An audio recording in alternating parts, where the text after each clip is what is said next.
مفتی حضرات ہیں وہ فتویٰ دینے سے پہلے کوئی ان کے پاس آتا ہے تو لکھ کے دے دیتا ہے کہ جناب میں نے فلاں کے بارے میں یہ سنا، فلاں شخص یہ کہہ رہا تھا، انجینئر علی مرزا یہ کہہ رہا ہے، تو وہ وہیں سے فتویٰ دے دیتا ہے. جی اسی طرح اس کا کام کیا یہ نہیں تھا البینۃ علی المدعی والیمین علی من انکر کہ وہ آپ سے پوچھے کہ آپ کیا آپ کا عقیدہ ہے بھی یا نہیں، کیا آپ نے یہ بات کہی ہے کہ نہیں کہی. ایسا کیوں ہے؟ ایسا اس وجہ سے ہے کہ ان کی تربیت یہ ہے کہ چونکہ آپ کو پتہ ہے، آپ تو چونکہ ایک فقہ حنفی سے بلٹ اپ آپ کا ہوا ہے، دیوبند اور بریلی دونوں کے پاس فقہ میں اس طرح کے فرضی مسائل رکھ کے ان کے سلوشنز تلاش کیے جاتے ہیں. انہوں نے اس کو میتھمیٹیکل ایک فارمولا اور نومیریکل مانا ہوا ہے.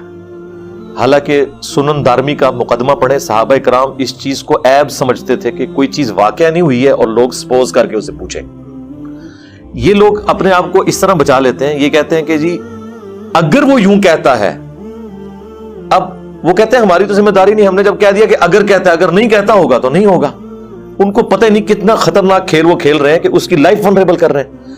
یہ عجم کے علماء کو تو آپ چھوڑ دیں، عرب کے علماء انہوں نے بھی، شیخ صالح فوزان کا آپ نے نام سنا ہوگا، ان کی ویڈیو موجود ہے، آڈیو ریکارڈنگ کے ساتھ ہے، سامنے ویڈیو میں انہوں نے کچھ اور رکھا ہے. ان سے ایک بندہ سوال کرتا ہے کہ ایک انٹرنیشنل لیول کا اسکالر ہے اور ان کا اشارہ تھا ڈاکٹر ذاکر نائک کی، اور وہ یہ کہتا ہے کہ اللہ تعالیٰ ہر چیز پر قادر نہیں ہے، تو اس کے بارے میں آپ کیا فتویٰ دیں گے؟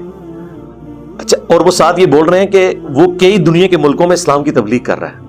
تو اتنا بڑا مفتی سعودیہ کا، اس کا یہ سوال کرنا کیا نہیں بنتا تھا کہ جو بندہ اتنی دنیا کے مسلمانوں میں اسلام کی تبلیغ کر رہا ہے، وہ یہ کہہ رہا ہے کہ اللہ تعالیٰ ہر چیز پر قادر نہیں ہے.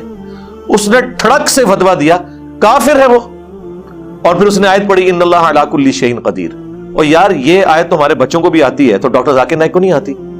اصل بات کیا تھی، ڈاکٹر ذاکر نائک سے کسی غیر مسلم نے سوال کیا تھا، اور وہ آپ کو پتا ہے محال اور مقدور کی جو بحثیں ہیں کہ کیا اللہ تبارک و تعالیٰ ایسا پتھر بنا سکتا ہے جسے خود نہ اٹھا سکے.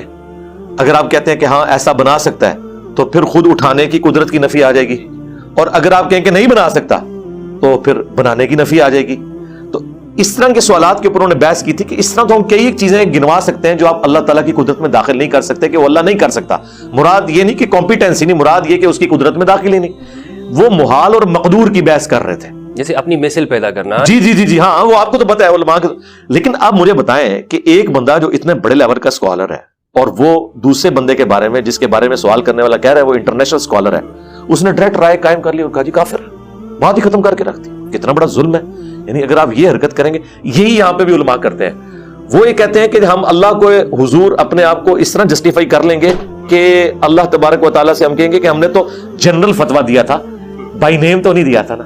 وہی والی بات جو آپ کے فقہ میں آپ کو پڑھائی جاتی ہے نا، مفتہ بہی قول، اور یہ مفتہ بہی نہیں ہے، وہ اس سے جان چھڑاتے ہیں. حالانکہ انہیں خوف خدا ہو، یہ نہیں دیکھتے کہ پاکستان کے معاشرے میں اگر آپ یہ حرکت کرتے ہیں تو آپ کسی کی لائف کو ونریبل کر دیتے ہیں. آپ تو کر کے سائڈ پہ ہو جائیں گے، وہ تو آپ لوگ اس کے بارے میں رائے قائم کر لیں گے. اور اوورآل سب کے سب لوگ یہی کر رہے ہیں. یہ بہت بڑا المیہ ہے، اور یہ علماء کو دیکھنا چاہیے کہ یہ کس کی سنت پہ عمل کر رہے ہیں. صحیح.